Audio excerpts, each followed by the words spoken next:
Hello everyone, welcome. Thank you for joining me, and I'd like to welcome you to this first, for me, dual stream between Facebook and YouTube. So welcome to Tech Tuesday. My name is David Smith. This is part of the Learn with Olympus program, and hopefully what you're going to see tonight is the first of many Tech Tuesdays that we're going to see more regularly streamed between Facebook and YouTube. So yeah, thank you for coming. There's people already in the comments saying hi.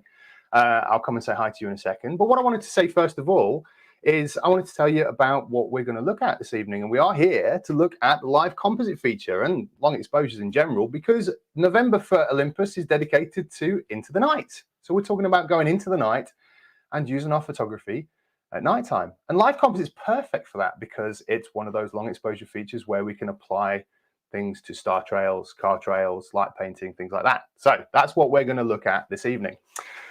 I've got a slight disclaimer. So I am being supported by my wonderful colleagues at Get Olympus in America, because this is the first time that I've used this particular software to stream to you all live. So some of you have seen my Facebook lives. There can be some mistakes. We are live. So I apologize now if it's not quite as slick as it normally is. And I'm not saying by any means that it's normally slick. But if there are any mistakes, I do apologize for that in advance. But we will get better, or I will get better as we start to use this new software moving forward. If I need any help, I have somebody amazing waiting in the wings to jump in who knows exactly what she's doing with this software. So let's just have a quick look at some of these comments and say hi to everybody. We've got Peter from the Netherlands who's wondering if I've got a towel nearby. I don't, but I don't think I'm going to need a towel today. Although saying that, it's exceptionally warm in this particular part of the UK at the moment. So maybe I will get a bit sweaty later on. We've got Rob in Loughborough. Hello, Rob. Good to have you in as well. Who else have we got in there? We've got, I don't know who that is, but we've got somebody in from Gran Canaria, so I'm very jealous about that. Hello. And of course, we've got the Olympus YouTube team and the Olympus UK Facebook team as well. So good to see you in there as well. Ivan, Romulo B, Roger from the Jersey Islands, tons of people. Now, really, really important this evening, or depending on where you are in the world, is that if you've got a question, put it in the comments, just add it in there. This is a Tech Tuesday, and as much as we're focusing on live composite, you can put any questions that you want into the comments, and I'll be more than happy to answer them as we go through, if it's on live composite, or at the end if it's on something else as well. But we should be with you for maybe up to 45 minutes today and see exactly how we get on. So pop your comments, your questions in the comments there, and I'll do my best to keep on top of them. So, right, so I'm going to have a quick look at my screen here because I need to figure out exactly what I'm doing, because this is the first time that I've used this software, and I've got a camera lined up over here that I'm just going to bring in. There we go. So this is my live feed camera that I'm going to use to talk to you today about live composite. Now, at the moment, it's just sat perched on a tripod looking at an EM1 Mark III, which is going to be my subject for this evening's live composite discussion. Now, what's really important before we get to live composite is to understand the other features that are involved in the camera, because some of the other features are better applied to different genres and different subject matter. And live composite is pretty much best applied to the most creative of in-camera stacked composited light images. So what I'm going to probably do is I will, if I click this one here, there we go. This should make my camera feed nice and large, and hopefully you can still hear me. Let me know if you can't, but I'm pretty sure I can because I'm seeing things going on down at the bottom of my screen. What I'm going to do at the moment is I'm going to basically take you from the start of the long exposure features. Okay, so the first thing we're going to do is we're going to look at bulb. Now, bulb is something that's on every single camera that's made in terms of semi-professional to professional, and it's a long exposure feature that allows you to hold the shutter open and allow light to expose the sensor, and then release the shutter when you want it to. Now, there's a couple of different ways to get to this feature on your cameras. If I just pop this over here, let's do this and make that camera bigger. So yeah, I'm already getting used to it. We're just moving things around. So let me first, because I can reach over here just to do this particular part of the demonstration and still talk to you as well. Let's put this particular camera into bulb. Now, depending on what model you've got of an Olympus camera, if you've got a very recent one, which would be an EM1 Mark III, an EM5 Mark III, or an EM1X, then you've got a dedicated B mode on the top dial of your camera that will allow you to enter B mode, bulb mode, and from there, then go to live time and live composite, which are the two further features within our long exposures. But if you have an earlier model, what you're going to need to do is pop your camera into manual mode. As you can see on the screen, my camera is in manual mode, and then use whichever dial is designated to your shutter speed. By default, that's going to be the rear one, but you may well have moved it if you've assigned it yourself. And you're going to use that dial, and you're going to effectively slow the shutter speed down as far as it will go. And you'll see it there as we get into these two little comma marks. We're into the seconds of time at the bottom there on the left-hand side. And we can get all the way up to 60 seconds. Now, 60 seconds is the longest single controlled actuation that the camera can do. And then what you want to do is just click that dial one more time clockwise, and the camera will fall into bulb mode. So bulb mode is the traditional way of doing things. It's what most cameras can do. And it's effectively, if you're using the shutter on the camera, you're pressing and holding the shutter down to allow light onto the sensor. Or if you've got a cable release, which I have today, so I've got a little cable release there. This is an RMCB2, which is the EM1 and more recent EM5 cable release. You can press and hold the button on that, or you can press and lock it off, or indeed you can, of course, use the Wi-Fi app, the OIShare app on your phone, to do that opening and closing of the shutter.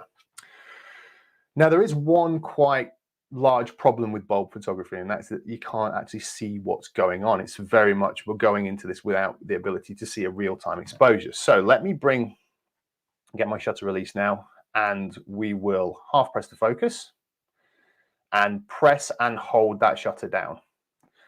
And ultimately, what we're seeing now is a counter, just telling us how long that shutter's been open, telling us how long we're taking that shot for, but we don't actually see a real-time image. And in long exposure photography, that's probably the biggest disadvantage of bulb, is that we don't know what's happening on the other side of the camera. And if I want to stop the image, then all I'm going to do is I'm going to let go of that shutter there. And by default, if we've not made any adjustments, we're going to get this noise reduction shot that is then applied over the top of it. And this is a dark shot to the same value or shutter time and shutter speed as the shot that we've just taken. So if we did a 20-second shot, we now have to wait 20 seconds for that dark frame to be applied, and that's for noise reduction. Now we can turn that off, and I'm going to turn it off in just a second as well, for two reasons. One, it's better for the demonstration for you guys tonight, and also for me personally, I would turn it off because I like to do a lot of my noise reduction in post, and I'll do it all there, and it's just more efficient like that. So we're going to have a quick look at the shot that we just took. It's not an unreasonable shot, but it's a little bit underexposed. And the reason for that is because we couldn't see exactly what was going on. So we didn't know where to stop it. And that's one of the biggest disadvantages. Now, in this fairly well lit room, it's not hard to get a reasonable exposure. But if you're out at night, or if you're using neutral density filters, then you really kind of want to know what's going on. So we're going to look at how bulb evolved into live time, which is the kind of next evolution up. Now, you can switch on live bulb, but the problem with live bulb is that you still need to hold onto the shutter or lock it off. So we're going to go immediately to live time, where we won't need to do that. But the first thing I'm going to do is I'm going to show you how to switch off that noise reduction. So I'm going to go over to my main camera here, go into my menus. When you press menu and you're in one of the long exposure modes, either bulb, live time, or live composite, it will immediately take you to the menu that is relevant to that mode. Now, all you've got to do is press the left arrow key once, and it will bring you into the menu proper, so you can then make adjustments on everything else. And what we want to do is we want to go into the E1 settings and look at our noise reduction. Now, most people go into the noise filter and start looking at this. Now, if you're shooting JPEGs and only JPEGs, then the noise filter is what you'll want to adjust, because the noise filter applies only to the JPEGs, not to the RAWs. But if you want to look at the noise reduction shot that's taken afterwards, this is the point that you need to look at it. And it's where noise reduction is set to auto. And I'm going to switch that off this evening so it doesn't do that long noise reduction frame at the end, and just press OK. All right, so let's go back to our live view. So we're absolutely ready to go, but we're still in bulb. Okay, so let's bring this back in here. I'm going to turn my rear dial, or again, whichever dial you've got shutter speed applied to, because we can customize the cameras. It's quite possible that you've changed this to the front dial, but by default, your cameras will be relating shutter speed on the rear dial. So I'm going to turn that one more time, and it's going to go to live time at the bottom. What I want to point out before we talk about live time now is I want to point out that in both bulb and live time, what we're seeing here is not a real-time exposure as it would be in some of the other modes. You know, what you see is what you get kind of effect. And the reason for that is because as much as I've applied an f-stop here, and I've also applied an ISO of 200, the camera doesn't know how long I'm going to run this exposure for. So it can't show me a real-time exposure because it doesn't know that third parameter in the exposure triangle. As we move through these features, we will be able to see that. So it's just worth remembering that in bulb and live time, we're not seeing what the final outcome will be because the camera doesn't know it. And also we've got a histogram on here, which is an interesting histogram because when we're shooting something like this, there's a lot of dark areas, there's a lot of shadow and things like that because we're shooting long exposures. So the histogram is not necessarily going to give you much help as it would do in a normal scene where we would perhaps expose to the right. Okay. So let's have a little look at live time. Then I'm going to come to some of your comments and see if any of you've got any questions related to what we've already talked about, and if anyone's got any highs to say as well, because I do like to say hello. I'm very social when it comes to things like that. Okay, so we're in live time. I've just set this at f8 because it's a reasonable aperture to stop ambient light coming into my shot for the demonstration, and it will vary depending on what environments you're working in. So if I go and do, say, for example, if I'm light painting outside at night, then I might use f4 at ISO 400 and things like that to allow for that light to come in. But indoors, because there's a little bit more ambient light, I can use f8 and I'm using ISO 200. Plus I'm a control freak, so when I'm going to be doing later, which is applying light myself using various modifiers and torches and things like that, I'm in control of the light output. Whereas if you're outside, there are other factors that are involved in that. So here we are in live time. Now, what's going to happen is we're going to take quite a ridiculous shot in just a second. Things aren't going to work the first time because we'll need to program it ever so slightly. But we're going to take our cable release. We're going to half press on our cable release for the focus, and then fully press once. And we don't need to hold it down. We can just fully press once and let go. Okay. And what we're seeing now is our real-time exposure as it happens. Okay, we've now got a display count, which I'll come on to in a second. We're seeing that expose live, and we've got a counter and a histogram. So we've got lots more information that's going on, and we can see what's going on. But whilst I've been talking, you'll see that the display count has disappeared. The counter's still running, but the image isn't changing anymore. Now, the reason for that is because we run out of display counts. So live time is fixed to a number of display counts or a number of refreshed real-time images. And once they've gone, the feature still runs in the background, but we're not seeing any difference on screen. But we can tell that we've gone up to 43, 44, 45 seconds now, and we can just press that button one more time to stop the process and then have a quick look back at our image. Again, it's not an unreasonable image because it's not that dark in here and it's not that light, it's kind of in the middle. But I still couldn't see it after those display counts had run out. And those display counts were refreshing every half a second because that's the default refresh for real-time displays in live time. Now, you may have seen when I pressed my menu button earlier in bulb, it took me straight to a bulb menu. And if I did the same thing in, oops, that's my playback menu. First live problem. That's my menu. If I press menu once whilst in live time, it takes me to the live time menu. And this can either be completely self-explanatory or completely bewildering, depending on if you've seen it before. But ultimately, this is the menu where we can choose the period of time that will elapse between real-time refreshes on that back screen. And like I said, by default here, it's set to a half a second. Those refreshes, or the number of refreshes that are available, are dictated by the ISO level that we're working on. Now, we're on ISO 200 this evening, so if you look at the display count list below, it will say ISO low 64 24 times. And that means from anywhere from low 64 to the next point, which is 400, we'll get 24 live refreshes before we no longer see any changes on screen, but the process is still happening in the background.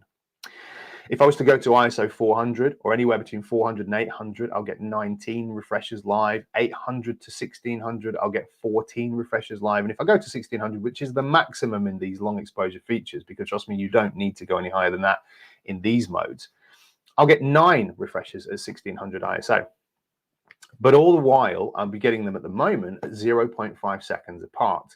And if I need to run a longer exposure, having a refresh of 0.5 seconds isn't very helpful, because even after 24 times, it just simply means that after 12 seconds, I don't see any newer images. So we need to alter that. So let's say, for example, if you were going to do a 24-minute exposure and wanted to see refreshes consistently all the way through that exposure, and you were shooting at ISO 200, which is between L64 and 400, you would set your interval time here to 60 seconds.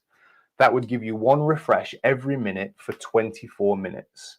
Okay, that's an extreme example. So what we're going to do today is I'm just going to shift this back the other way, and I'm going to ask for 2-second intervals.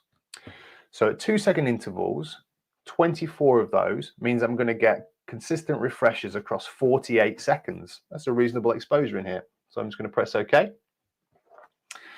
And now we will do that again. We're in live time. Half press to focus, full press to begin.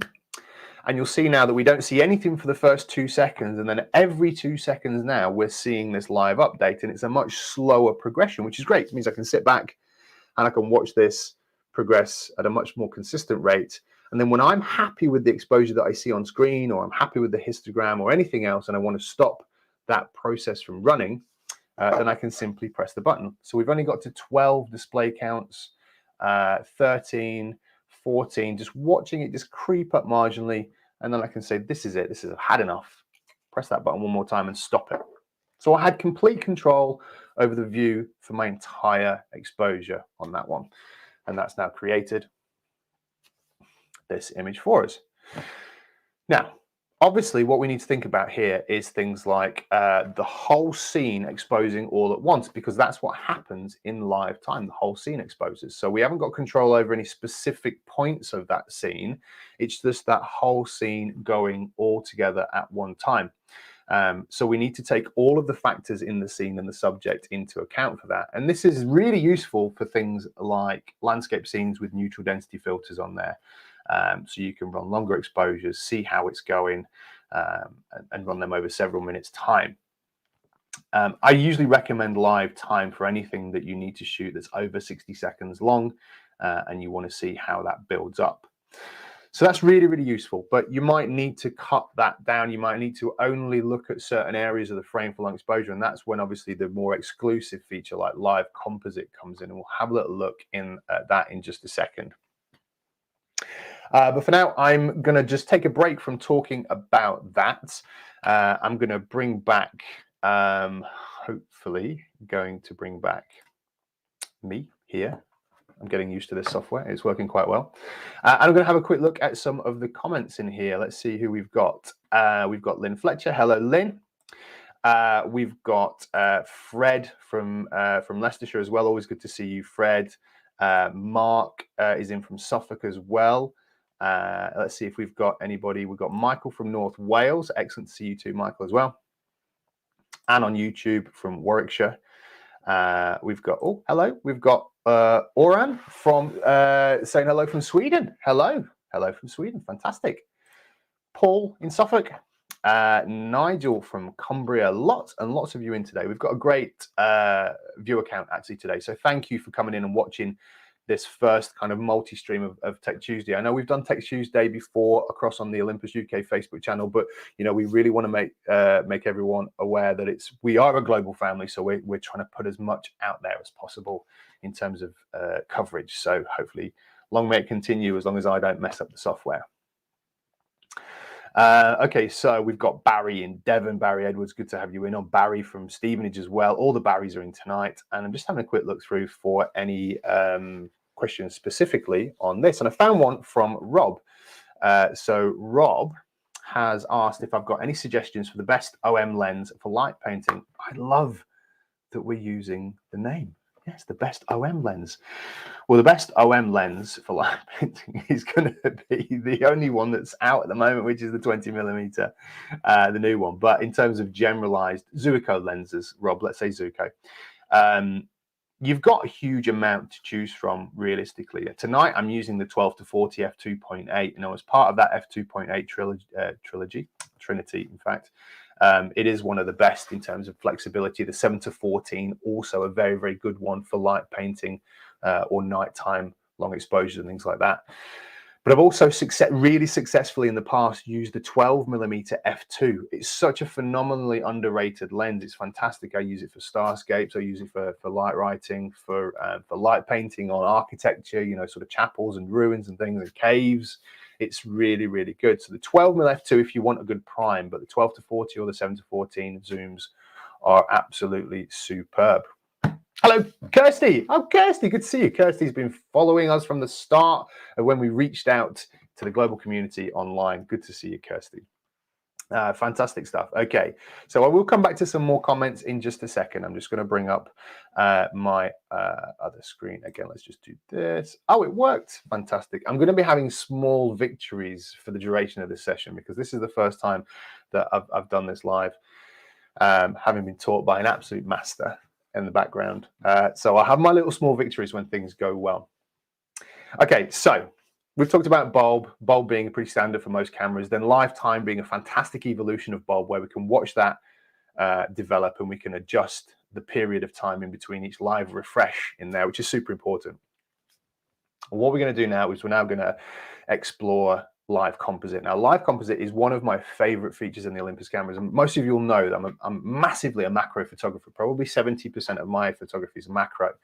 Then the remaining 30% is split between light painting, portraiture, or even a combination of the two. So for me, live composite is a monstrous feature. And it's the most creative in the sense that it allows us to live stack images on top of each other into a singular image in RAW if we want it. But as that singular image gets stacked, only brighter pixels subsequently on each image will be displayed as they either appear or move through the image, which means that I can maintain a singular exposure over the whole frame. For example, if it's the hills of Tuscany with a winding road, I can make sure that the hills and the sky all stay at the same exposure, but the cars traveling across that road allow light to expose because it only picks up new light on every subsequent image that's run. And you only get one frame at the end. You don't get hundreds of pictures. You just get one composite frame in RAW if that's what you've chosen. And live composite is beautiful for that. So you can do your star trails, car trails, fireworks, light painting portraiture, architecture light painting, product light painting, which we're going to do this evening just as a little example. There are so many different things you can do. You can do physiographs where you spin things from the ceiling with lights and torches and all sorts of stuff. I mean, the possibilities are endless. The only limitations are your own imagination when it comes to things like this. So really explore this if you've got an opportunity. And it was something that we really pushed heavily when we initially all got locked down in the first part of the pandemic, where everybody was suddenly kept at home and we were all very isolated and we couldn't do much. But light painting was something you can do in the house, in the garden, and things like that. So let's explore that, okay? So on your camera, you're going to go from lifetime. You're going to go one click on your shutter speed dial clockwise, and you'll go into live composite. Now, what you'll see here is that the scene has now darkened, and what we are seeing now is a real-time preview of what the image will be in general. Okay, so you see it's gone dark. My exposure meter is now active and it's flashing at -3. That's because the camera now has those three factors, those 3 points of the exposure triangle, and it can evaluate all that and show us what we're going to get. Of course, it can't show us what the light will look like if we introduce it after this point because the light's not there yet. But to give you an example, let me see if I can go solo on this camera. Oh, fantastic, it works. What I'm going to do now is I'm just going to stand up and walk around. Hopefully my radio mic will not disconnect. And if I was to bring some more light into the situation, you can see how this affects the way that the meter is looking there. So I'm going from -2. If I bring more light in there, I can bring it up to +1, and it's evaluating what's present in the scene right now. I've taken it all away, so we're back to a -3. Oh, there we go. But we don't need to worry about this, because ultimately what we want to see here, when you're looking at product light painting, when you're looking at light painting in general, it's likely that you're going to be introducing the light yourself. You're controlling it. So what you want to start off with is a relatively blank canvas or a dark background, save for perhaps some ambient light you might want in the sky or the hills, etc. And this is where you'll bring it in. So there are a couple of things that you might want to lock in terms of exposure. I'm locking in f8 because I want that for two reasons. I want to get rid of the ambient light that this kind of purple streamy lighting in the background is going to give off. I want to get rid of that. And I want some depth of field. So because I'm shooting quite close on a 12 to 40 lens at 40 millimeters, I think we're at 40 or close to 40, my depth of field is going to be quite narrow because we're close. So I'm setting at f8 to try and get that reasonable depth of field. If I press OK for the super control panel, oh, we're actually shooting at low 100. I think I made some adjustments earlier just so that the light looked good. And shooting at low 100. In fact, I'm going to bring it back to ISO 200 because it is what I would normally use. So let's use that and see how we go. So I'm locked in at f8 and I'm locked in at ISO 200. That's two parts of my exposure triangle that I've locked in. The third part that I'm going to lock in is the shutter speed, and that's the consistent stack of images, how long it's going to expose for the light before it goes back and starts again, looking only for brighter points. Okay, and we get to this by pressing the menu button. Every time we press the menu button in one of the long exposure features, it brings up the menu relative to that feature. So I've pressed menu and we've got composite settings. So by default, we're set to a half a second. Now that's actually my magic formula for light painting in general, is half a second. If I'm going out and doing it outside, it might be F4, but it'll be half a second in composite settings. If you're doing star trails and you need to absorb more light from the sky, you might perhaps want to take that to 10, 12, 15 seconds. That's generally how it will work. And whatever we set in here also dictates the amount of time in between our updated live view, effectively, like we had in live time, except in this mode, we're not going to run out of display count. So we're not limited to 24. We will constantly see that for as long as we run it. And if you run this on any of the cameras, you'll get at least 3 hours on a full battery of live composite. And if you run it on an EM1 Mark III, you'll get up to 6 hours, which you can choose in the menus. So let's press OK on that one. So that's my 3 points of that exposure triangle: half a second shutter speed, f8, ISO 200. That's creating what we see now. Okay, now what I'm actually going to do is I'm going to bring this full here, because I'm going to turn off some lights in my studio. Let's turn off this one because it's affecting the light quite a lot. There we go. So you see it's got a little bit darker. You can see that kind of purple glow from my studio backing lights, but we're not really going to see much of that, because as you can see here, the meter, the exposure meter, is flashing -3, which means that what we're seeing is actually -3 exposure, but what we're going to get is more than the camera can show us. So it's more than -3. That flashing represents that it's going to be more than that. And I can figure that out simply by starting the exposure. So live composite is a 3-shot, 3-button press process, okay?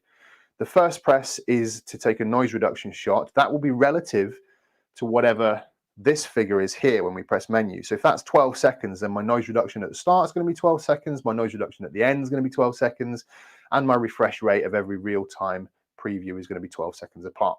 But we're on half a second. So my first press is half a second for noise reduction. My second one is a half press to focus. You can also manual focus should you wish. And then fully press and let go. You don't need to hold that button down. So we're seeing a little bit of light here, not too much, and that's fine because I'm actually going to get rid of that tiny little bit of stray ambient light anyway. But nothing here will change unless I apply more light into the situation. If I dance around with light in front of the camera, if I reflect light onto my subject somehow, that's what's going to be picked up by the sensor. There's a little grey box in my left-hand corner there that's going to show a histogram when light appears in there. At the moment, you can see that all those pixels are dark, so it's right at the top and on the left. And in the right-hand side, it's telling me that it's taken half a second shots, nearly 80 of them, okay? And it's one singular shot. It's a live shot. We don't see any separate shots. And then underneath my Learn with Olympus logo, I've got my timer as well. So the whole reason why I chat like this is to prove to you that it can take over 100 shots, and with no light changes, we're not going to see any difference in the image. Now I'm going to take my modified torch, my torch with a diffuser modifier on it, which I can show you. If you're interested, ask in the comments and I'll show you that before we finish the session of today. And I'm going to use that diffused modified torch or flashlight if you're not anywhere in the UK. And I'm going to start to apply light from a distance onto my EM1 Mark III. And you can see I'm gently painting and curving light through the image there. And you can just see it's picking up a little bit of light. I can go slightly behind it, but not on camera, to add a little bit of accent light onto that side. I'm going to come over to the right-hand side of the camera and start applying gently from there as well. And we can apply that accent all the way down the side.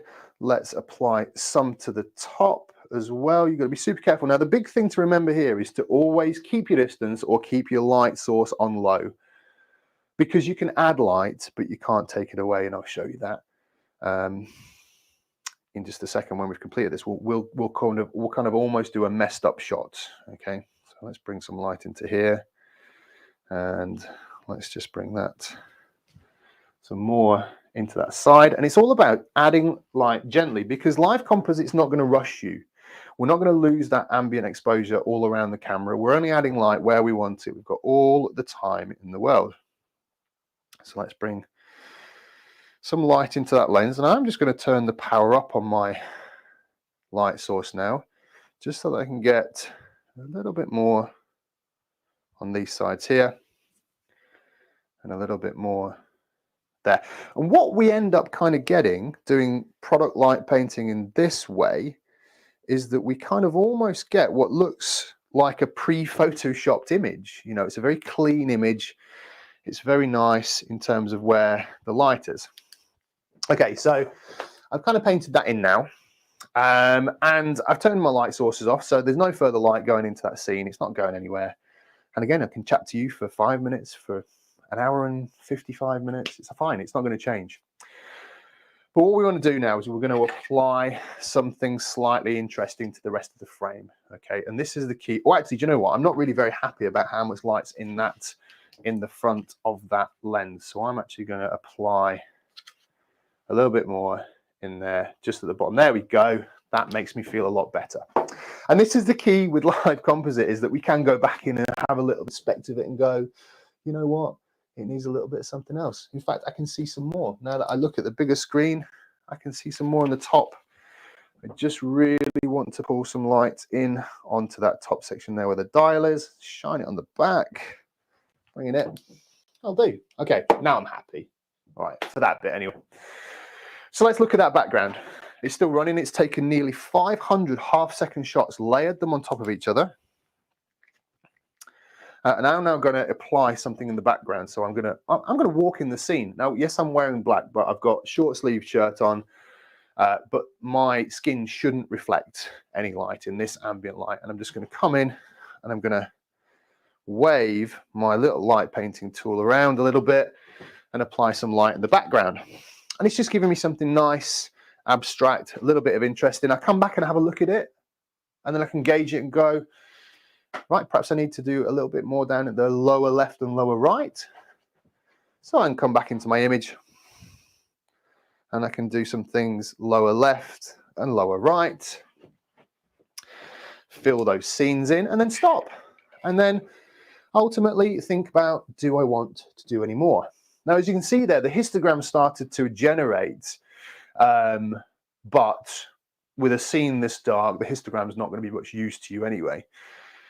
Camera's taken 614 half-second shots over 5 minutes and 10 seconds, and it's still running. So let's press that button one more time. Stops the process. I only get half a second of noise reduction on the back end of that, because that was my base setting that I had on. Just pop some lights back on. Press the playback. Apologize for me being out of breath, because I'm that unhealthy. And there we go. That's our final image.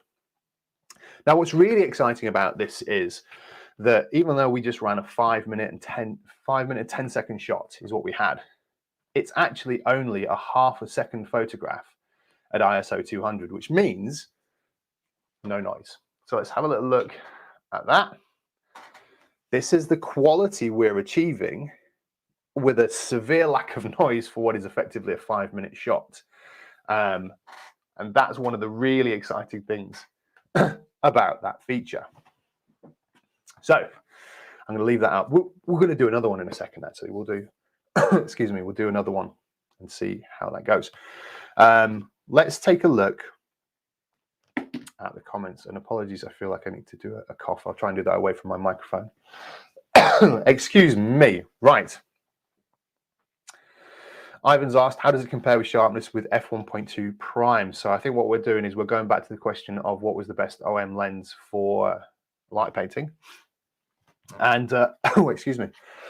I have got a frog in my throat. That's much better. The finest Cambridgeshire tea that one can have always solves a tickly throat. Sorry, Ivan's question was, how does it compare for sharpness with f1.2 lenses? And we were talking about the f2.8 Trinity, so the 7-14, the 12-40. Now, all of the pro lenses have magnificent sharpness, but at various aperture ratings, any lens's sharpness is going to vary. So if we shoot wide open on all these lenses, we're going to get spectacular results, but perhaps not going to be as sharp as, say, f5.6 on a 2.8 lens, or f2.8 on an f1.2 lens. However, wide open, the sharpness is pretty unreal. So they are really, really good. Lots of questions about the session being available for downloading. Yes, you can view this back on YouTube afterwards. Facebook, when we're all finished, it will be there forever. And you'll be able to see me coughing and spluttering into my tea for as long as you like. Who have we got? We've got Anjuska in Barcelona. Hello.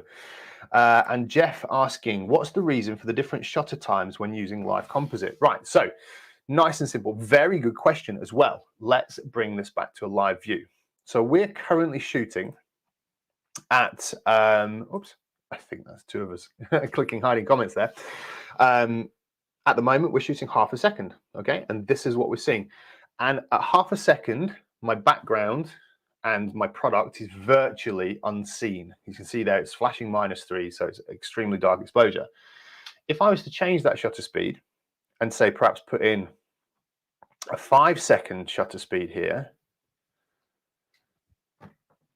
my image becomes slightly brighter to start with. And this is my base image. So now it's at -2. If I was to go in again, oops, and have a 30-second base image, I can see everything that's going on in the back there. So if I start that long exposure now, if I start that live composite, I have to wait 30 seconds because it's doing an initial noise reduction shot at the same value of whatever I've set it to. And it's important that it does that because then it applies a dark frame at those longer shutter speeds versus whatever ISO you're doing to reduce all that noise. So it is super important that it does that. But then what will happen is that, and I'm not going to do it because I have to then talk through the next 30 seconds.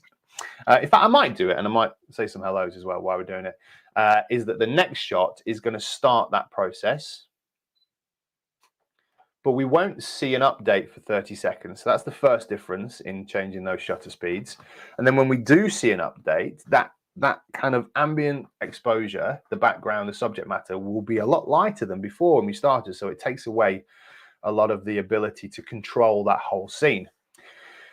Now, depending on what you're shooting, whether that's fireworks, star trails, or light painting products like this, that shutter speed will need to vary because it's depending on what you're trying to achieve at the back end of it. If you're doing fireworks and you want to see some of the houses or buildings that are in your foreground, then you might want to adjust that to a sort of 10-second shot with perhaps an f8 aperture to stop all the light from the fireworks over bleeding. But as you can see now, as this has kicked in, that's the first 30-second update. It's a lot lighter, and I've not applied any light to it. If I was to go ahead and apply some light now, and literally shining that line, it's not making much of a difference. And that's the same light source that I was using earlier to completely control all of the highlights and shadows in that shot. Oops, I press it one more time, and then I'm going to wait 30 seconds again at the end for that to process. So that's the main difference about using different shutter speeds, Jeff. Hello, Susie. Good guess. I don't know why I guessed that. Gail, what would be my recommendation for star trails? That's a really good question. It will vary depending on the amount of light pollution that you've got in the area where you're going to shoot your light trails. But ultimately, what I would suggest is that you want to be wide open, but down a third of a stop. So, for example, on this lens, it goes to 2.8, and a third of a stop is one click on that dial. So 2.8 goes to 3.2. It's just that one click to stop any diffraction of the wide open end.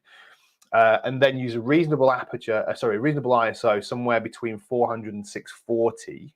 And then if you're looking for star trails, you could run this for sort of 15 to 20 seconds and try that. So I would go in at sort of a third of a stop slower than your maximum aperture rating will go. ISO 400 to 640, 15 to 20 seconds is what I would probably suggest. Let's put that back up because it will catch me out later on. Now I have to kind of go through all the comments and section out ones where you're not all having a conversation with each other, because that is actually pretty good and I love seeing it. But I can't start getting involved in your conversations that are like 100 comments behind. Let's see what we're doing. Jane, yes, we're doing live comp. That's what you asked. We've been doing live comp, and yes, we are doing live comp. Hello to Andrew from Andrew Galloway, and we've got Glenn from Queensland in Australia as well, and Yvonne, excellent to see you. Guy from New York. Oh, Linda's in Sacramento. Brilliant. Seeing lots of familiar names and some new ones to me, which is great. So, like I said at the start, this kind of dual streaming thing where we're going to YouTube and we're going to Facebook has been done before by Gavin and the team, because he's got the setup and he's one of the masters at doing all that. But this is all quite new to me, but we're hoping to bring you a couple of Tech Tuesdays a month and more content that will be coming across these two channels. So do keep your eyes open for those. Okay, so just having a quick stream through. We've got a question here from Petra. Petra's asked, saying, I've heard people say that bulb shots have better image quality than lifetime shots. Is it true? Is there really a difference? There's no difference. The difference is it runs in exactly the same way. Physics is the same. Light hits the sensor in the same way. It's processed through the chip in the same way. However, bulb is a consistent long exposure that will just develop over time and will consistently expose, whereas live composite is restricted. There's no gap between the shots that composite and live composite, but it's a restricted shot all the same. But the quality should be the same because it's both outputting if you need it in RAW. Okay, so do the techniques work with legacy lenses? Yep. Yeah, there's no restriction for live composite at all. Fully manual ones, yeah, you just got to do your manual focusing. Simon, hello Simon. Simon Tall's got a great question. Late to the party, don't worry, you can watch it back. Once it's all finished, you can go back and watch it from the start. Is there any way of using live ND with live comp? No is the simple answer to that right now, because they're actually very, very similar processors. They both work on an algorithm that's very, very similar. Whereas live neutral density, which is in the EM1 Mark III and the EM1X, kind of runs on several singular images built up over a very specific time that's set by the camera, not by the user. And then live composite is a similar thing where it's stacked shutter speed on top of each other, but set by the user. So you can't use them both at the same time, but you can use physical neutral density filters with live composite if you need to stop the light coming in on a bright day and you want to shoot things like, rivers, water, people milling around in front of beautiful buildings and you want to make them disappear. You can do the same thing. Okay, so what I want to do now, let me just drop Simon's comment out of there. I'm going to go back over to this view here, and I want to do one more light painting demonstration, really, because you've seen how it works now, and I'm going to do the same thing. I'm not going to make any adjustments other than the fact that when I go to the menu, I'm going to take this back to my magic light painting formula of half a second. Half a second, F8 ISO 200 when you're indoors and doing this kind of thing. My main light will go off in a second. And I'm going to chuck in some of my light painting tools just to show you, because people do ask what are the tools that we're using. So I am using a flashlight, a torch, a light source, LED. It has 2 brightness settings and a flash mode, which I'm not going to put into the camera for obvious reasons. And then I have this homemade diffusion system, which is basically a piece of foam that is shaped into a tube that slides onto the torch. And the back of that is coated with black electrical tape to stop any light exposing if I need to pass that in front of the camera. So if I shine a light on my subject, but if I turn it round, then the camera doesn't see that light. So the light is shone onto the subject, but it's not being received by the camera because of that black electrical tape. So that works really, really well. And then I've got a series of other toys so we can do things like these are just fairy lights, so battery powered fairy lights. There you go. These are on a string, so you can kind of wind them out and do different things with those. These are really fun. You can pick these up for very little money, and they're nice small sort of pinprick points of light that you can use. And then I've got my actual light painting tools. These are made by a company called Light Painting Brushes. These are a US-based company, but there is a reseller in the UK, and you can get them in Europe as well. So these are like Perspex light blades and optic fiber tools, whereby I have a slightly bigger torch that can fit into the bottom of these with color diffusers. And you can see there that we get these kind of colored edges through this.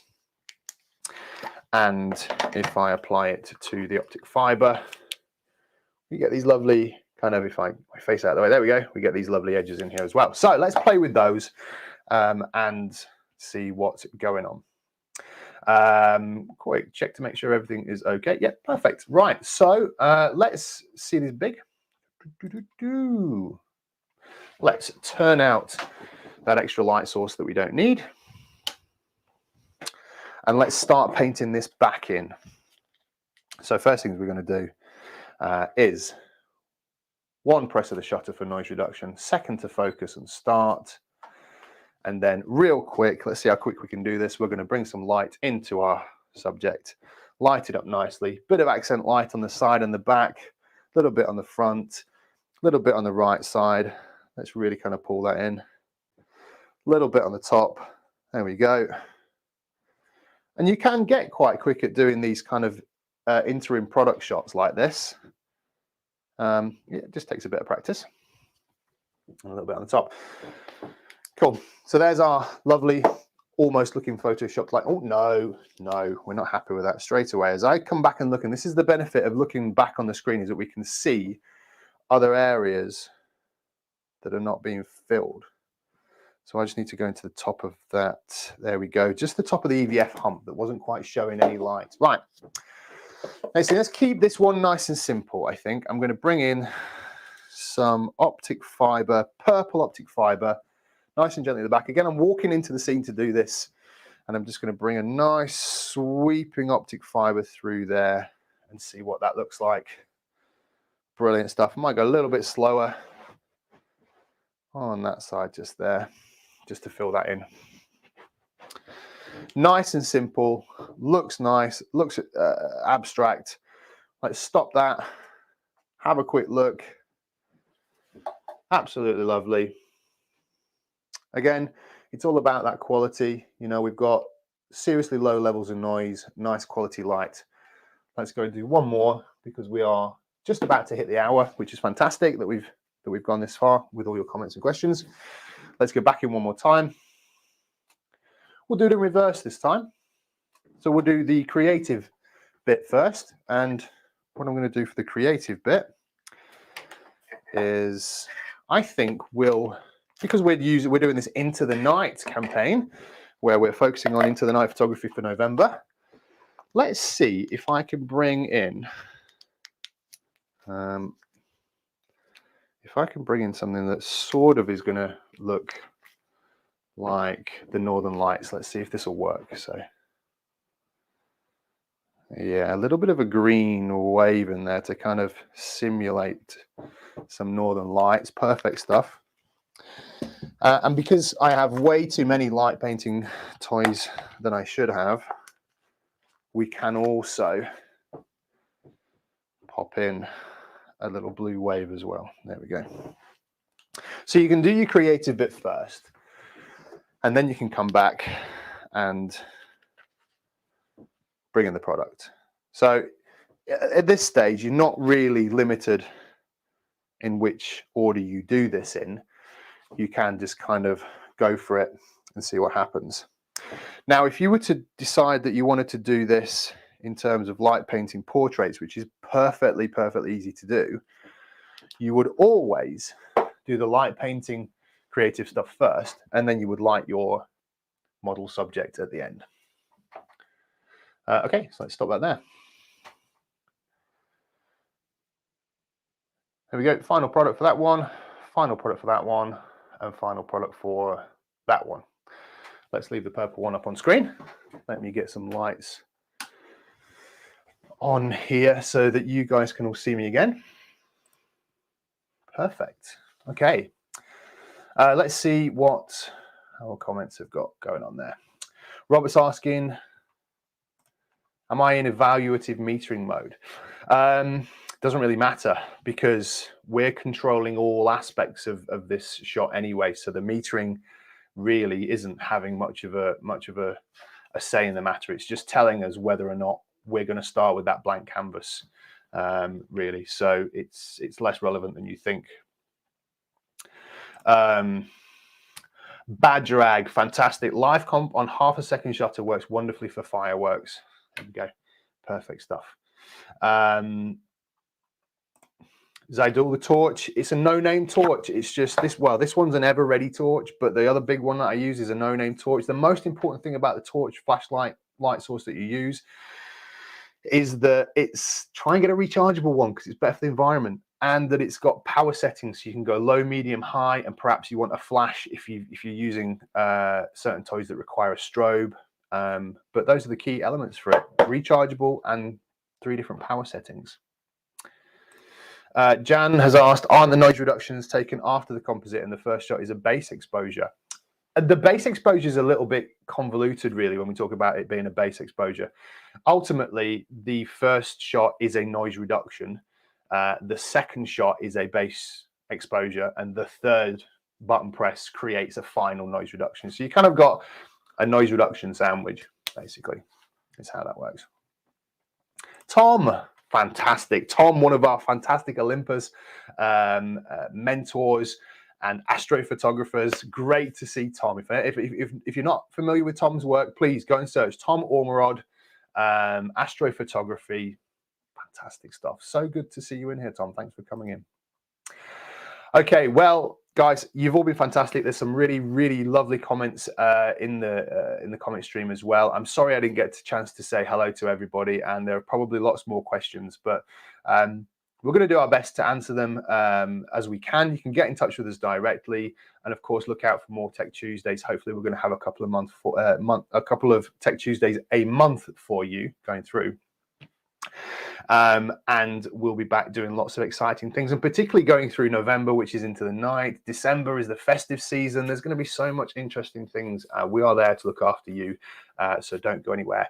Now is the most important part of this, of my first stream using this particular software, and that's where I have to elegantly exit the stream and play you a wonderful outro video, which I'm going to try and do now. If it all goes wrong, I apologize. If it all goes well, I'll see you on the next one. So stay safe, everybody, and bye-bye for now.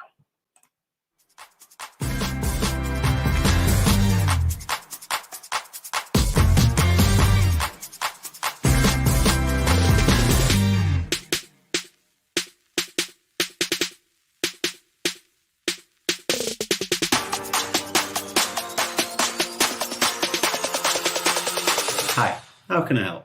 That's +3 on the body, not on the flash at all. EPL8, and it is basically what... Hi, Gavin, can you hear me? Hi. How are you doing? See the tiger over my shoulder? Yeah. I can't move out of the way. There you go. I can see him. That was taken last March. You've got a huge amount of technical knowledge. Right, so how can I help? And then obviously make sure that there's still some background there, that field's not filling it all completely. And I think we've got every camera body. And you've done all that hard work. You want to be able to keep utilising it and future people to utilise it as well. B for button. Oh, brilliant. B for button, yes. My camera here as well, so I can follow and make some notes. One's down to 15 meters with our case. Okay. A little video set. I can put basically what you can see here is the camera setting. Here at Olympus UK, we're doing everything we can to keep you inspired and improve your skills. We're sharing all of our expertise, advice, tips and tricks to help you get the most out of your Olympus camera. And use this time creatively. We all are looking forward to getting back out there with our cameras. But in the meantime, thank you for joining us online. Stay safe and stay home with us.